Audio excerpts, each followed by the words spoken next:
उनका आगमन यहाँ पर होगा।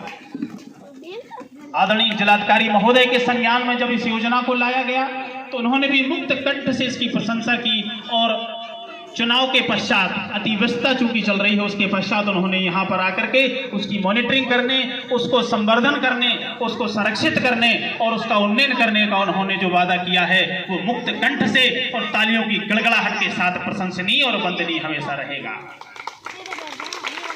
जब इस बात की चर्चा, भाई ये कार्यक्रम इंडिविजुअल नहीं है, ये कार्यक्रम एक टीम वर्क के रूप में चलाया जाएगा। एक विद्यालय में जो हमारे कक्ष फालतू पड़ा था, जिसको आप कबाड़ खाना के रूप में कह सकते थे, ग्राम पंचायत ने, विद्यालय स्टाफ ने और हमारे जनप्रतिनिधियों ने मिलकर के उस कमरे को साफ कराया। वहाँ की रंगाई पुताई जैसे हमेशा होती है वो तो पड़ी थी ही, लेकिन उसमें एक पुस्तकालय की स्थापना का एक योजना बनाई गई है।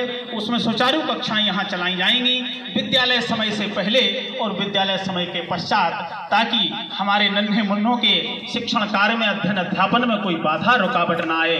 बीच बीच में अगर किसी को समस्या आती है तो वे बच्चों के मध्यांतर के समय आकर के अपनी समस्याओं का समाधान यहाँ कर सकते हैं। अब पश्चात, अब तकलीफ, अब प्रश्न ये उठता है कि यहाँ पढ़ाएगा कौन।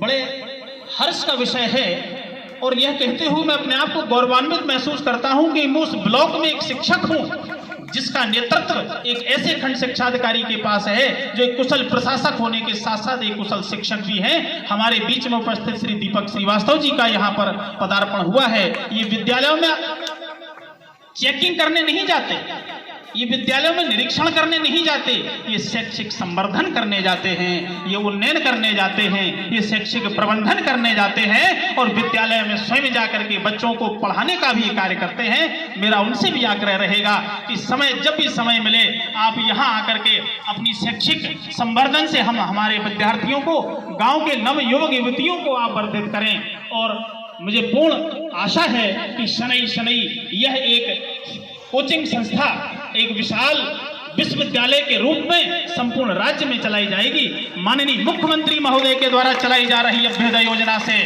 हजारों लाखों छात्र लाभान्वित हो रहे हैं, लेकिन उसमें हमारे गांव वालों को एक समस्या है, क्योंकि अभ्युदय योजना की कक्षाएं पूरी तरह से निःशुल्क हैं। वहां नामांकित बच्चों को टैबलेट और मोबाइल के द्वारा भी सहायता दी गई है शासन के द्वारा, लेकिन वे जिला मुख्यालय पर चलाई जाने वाली कक्षाएं हैं। अभी तक शासन की ऐसी कोई व्यवस्था नहीं है कि ग्रामीण स्तर पर ऐसी चलाई जाएं। लिहाजा माननीय मुख्यमंत्री श्री योगी आदित्यनाथ जी की योजना को आगे बढ़ाते हुए अपने निजी स्तर पर एक व्यवस्था करते हुए हमारे जनप्रतिनिधियों ने एक ऐसी व्यवस्था की है जिसे उत्कर्ष का नाम दिया गया है। ये उत्कर्ष केवल गांव का नहीं, ये उत्कर्ष विद्यार्थियों का है, ये उत्कर्ष परिवारों का है और भारत माता का उत्कर्ष होने पश्चात है। निस्संदेह ही यह योजना एक लैंडमार्क की तरह हमारे यहाँ उपस्थित होगी और निस्संदेह पर हम जोर से नारा लगाएंगे कि भारत माता की, भारत माता की।